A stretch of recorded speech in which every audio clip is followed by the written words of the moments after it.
The river from Conant to Cottonwood boat access is the most dramatic of all the South Fork. Known as the Canyon section, it not only cuts deep through the landscape, but is dwarfed below forested mountains and rocky rims. This is 14 miles of no public road access, and it is virtually uninhabited. What it does have is plenty of fish and numerous campsites that allows for making it a multi-day trip for those willing to spend a night or two in the canyon.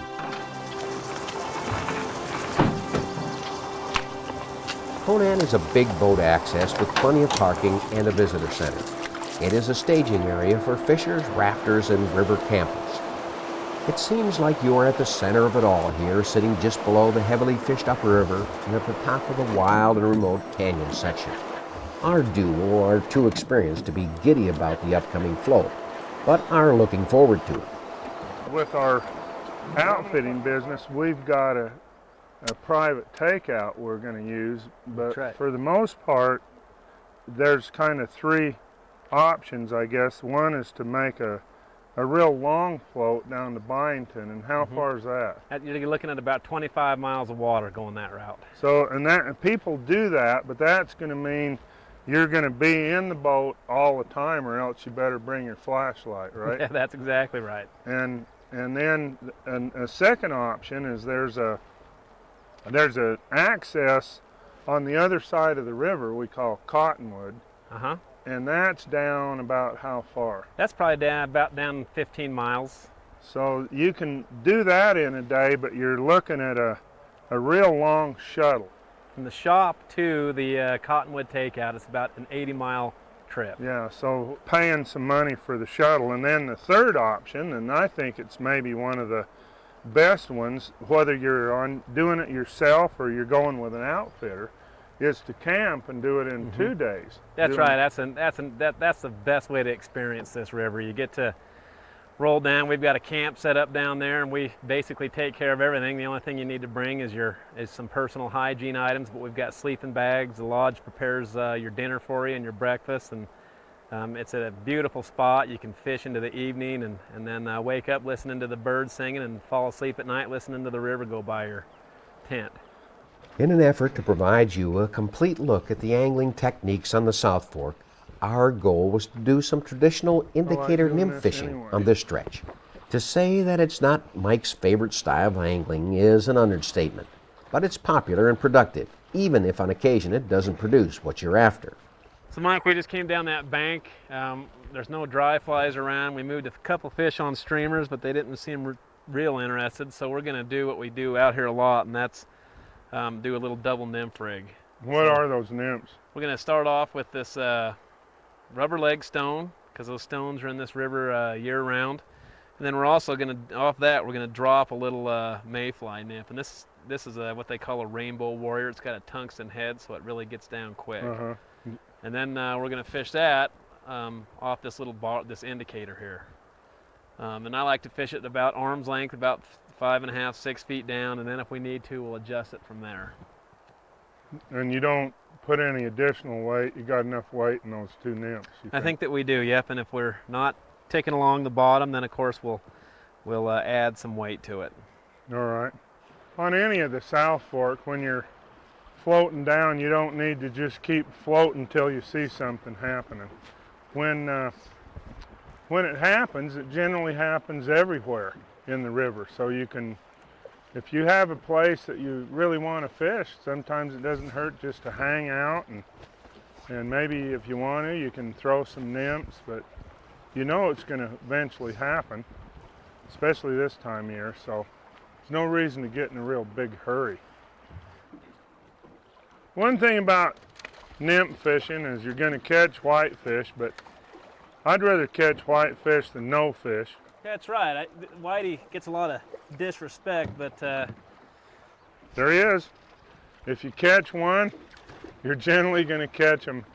They are a schooling fish. They like to hang out in schools. So apparently, Todd, you found a school.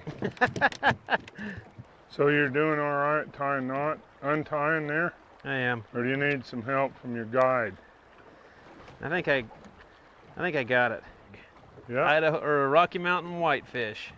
But they love flies. They mostly eat nymphs, but they will come up when you get a good hatch on the surface. Rocky Mountain bonefish. Hey, there's a fish. A fish on the indicator, and he actually looks like the right color. Look, see that? Yeah. He's kind of got that rainbow look to me, Todd. It does. What did he do? Eat the, He ate the rubber legs, which is gonna have totally tangled the other fly. Happy to see him too. The stink's off the boat now for sure. Yeah, that always seems to make such a difference. You know, get so you're not skunked. Nice little rainbow. There you go, buddy. I like the color of him. This is the one of the public accesses right here to that we the public campgrounds, and there's numerous ones down through here. I believe this is Pine Creek 3 that we're coming to here, and then and the way that they're marked is most of them. If you look along the bank, they're marked pretty good with signs. It tells you the name of the camp and gives you a better idea where you're at. You can come into the shop, and the map that we sell in there shows all the camp spots. At the time of the map, I think there was 7 campgrounds, and now I think they're up to probably a dozen down through the canyon. Yeah. What we're looking at here is just totally roadless, and you know, looking up on top, if you went way up over to the top, you'd have private land, which are just big fields, aren't they? So That's right. even the access to the edge of the canyon is really limited. So you can get down here, and you're just really down here kind of hiding out from the rest of the world.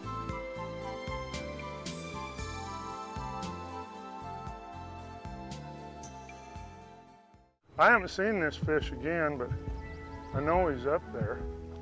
Oh, I got him spotted. I just saw him. It's right off the bank. Big old Sally there. What is not predictable about fishing on the South Fork is exactly when you will find a feeding pot of fish. Yes, there are those cloudy and evening hatches, but at any time you can discover a spot with heads popping up. I'm going to ease up there where I know where one is. There he just went again. Yeah. There's one up above there him. you go. Now that guy's feeding good. Sure like to see him rise again first. There's one. There, good shoot. Oh, good job, Mike. There he is. He's not as big as I thought he was going to be, but he's at least one, isn't he? Yeah. Oh, he just eating again. Yeah, that other one's a good, lot better fish. Yep. This guy kind of came in and stole the show, didn't he? Probably one of those bigger boys. Nice little cut. Needed forces. Take your barb off. I barb it down, but I might not have. Oh, that's okay. Okay.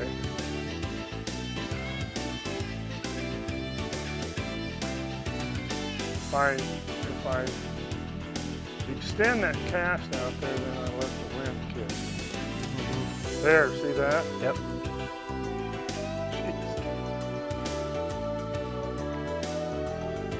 Oh, Still behind him, I think. you are. You're behind that big one, but these right here, you want me to go get you a spinner? You mean a net? Or what?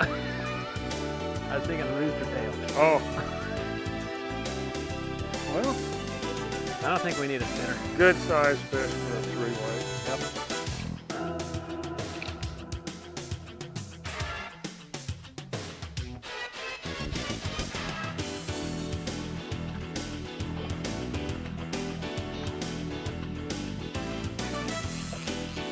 And that thing, look at him compared to the bottom. He's just perfectly adapted.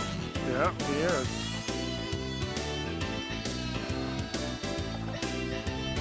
Oh, missed.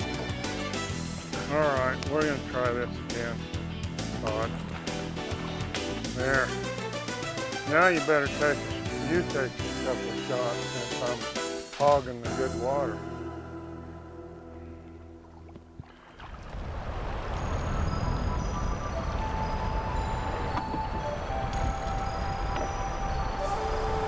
Because the canyon is so filled with such fishy water, anglers often forget to look around. This is a magnificent place and one worth appreciating, not just for the fishing. Every turn presents a different perspective, and the grandeur of the canyon builds the further you drift. Well, right now we're about 100 yards from our outfitter camp, which is right about real close to being middle of the canyon. You know, we're coming pretty close to the end of our float for the day, but pretty close to being the middle of the canyon if you're gonna do the whole canyon in one day. To me, it's just too much for a day of fishing, especially if you're fishing it hard. I just think that you're really cheating yourself not being able to you know, and really enjoy the canyon. They're right at camp. As a matter of fact, you can see the tent right over the top of Tucker. This fishing today started out pretty slow and then it really went downhill. Our takeout is just a few miles above Cottonwood Boat Access, also called Fulmer. Just a few outfitters have arrangements with private property owners to take out before Cottonwood, thus making it a long but doable day trip. On the side of that beautiful mountain. Oh, there he is. That's what we want. Ah! Same deal. Came out of that little. I'm going to have a word with Kelly Gallup about his That hook. was a tank. God. There is virtually no access to this section except by boat. The only spot to get to any of the water from the Cottonwood Boat Access is on the northern side of the river. You can hike up the Forest Service and BLM land there. This can be some great fishing when the water gets lower and more banks and side channels are revealed.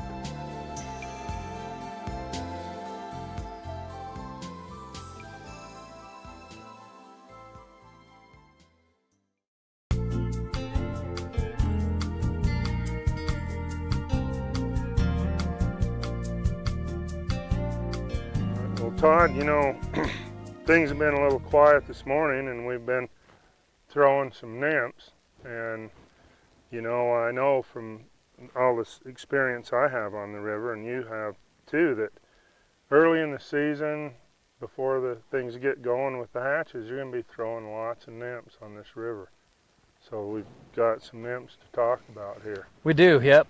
And like you said, when things are slow like they are today, it's usually the way to start your day out. Really, is throwing nymphs like this. And so having a good collection of these rubber legs like we have here is always a good idea, because once again you're throwing these in real tight on the bank. And if you're not going along the bottom and getting hung up every now and again, then that means that you're not fishing them correctly. And then over here on the South Fork too, we use these what they call Super X's. This is the only river in all the places I've been where this is a successful fly. The cutthroat just seem to love them. And you almost fish it like you would a streamer. So you're casting that in real tight on the bank and mending it and keeping this bug in as tight to the bank as you can. I'm not really sure what it's supposed to be. It kind of looks like a salmon fly, egg sucking leech combination. I'm not really sure what it is. This fly is old school. It is, yeah. Fishing this river 30 and 40 years ago, which I did. I hate to date myself that bad, but this is the kind of stuff we used. Mm-hmm. And they caught fish and they still do. They do. I don't know why. It just looks like something to eat, I guess. It does, yep. Just a real good attractor now. You're right, though. It has to be fished right, because you have to. Most of these rubber legs, I think you can get some action out of them by just giving them a little twitch once in a while. Mm-hmm. Yep, and then you know, this is a kind of an offshoot of a Prince nymph. I'm not real sure. That was a board at the Vice Day right there, I think, but it's a pretty effective fly, anything with these rubber legs on it. And then of course having a good collection of just your standard type nymphs, pheasant tails, Prince nymphs. Another real successful nymph here is the Copper John. I really like it in that red color. And then this real small stuff like your electric caddis, and then the zebra midges are a great thing to have in your box. And then sometimes when when the hatches are just starting and you're seeing a bunch of emergers, you know, casting these really sparsely tied pheasant tails like this is a good idea, and almost fishing them like you would a saw tackle. And the same with even a beadhead pheasant tails, real successful right when the hatch first is starting to take off. And then there's some things you can do in combination too, which is a real common way. A lot of times you tie a big fly like this, and then maybe about another foot below, tie one of these tungsten zebras. You might, if you're not trying to get down deep and fish the heavier water, sometimes fish in a combination That's right. of two with two different colors. And then another thing sometimes you can do is like these little mayfly nymphs.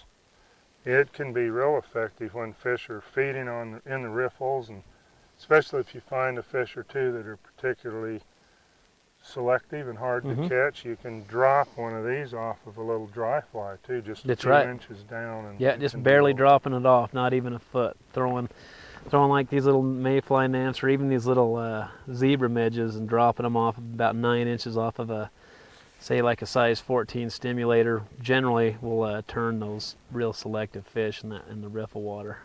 And one thing I'd like to add with the nymphs is I'm thankful that neither you or I are put off by whitefish, because when you fish nymphs, you're going to catch whitefish because they feed mainly down deep, even though they will rise, and you're going to catch some nice whitefish over here. But you know, I would much rather catch a few of those than not catch anything. That's right. The whitefish is better than goose eggs, that's for sure. And they're kind of fun. They pull hard. And a lot of times where you find the whitefish, you're going to find some trout too. You just got to sort through them a little bit. So you have to be ready to fish some nymphs. I've expressed many times that it's probably my least favorite way to fish, to fly fish, but I'm still going to do it if that's what it's going to take to catch fish until something gets going on. And I've found, with my experience on this river, is that generally you're not going to get great dry fly fishing all day, even in the best days of the season. So you're going to have to be ready to kind of finish out the day, or sometimes start the day going with the nymphs. Yeah, they're effective. They work. There's no ifs, ands, or buts about it. Nymphing on this river is very effective. One more thing just mention is, are there any specific places, like kinds of water, where dictate which of these you're going to use?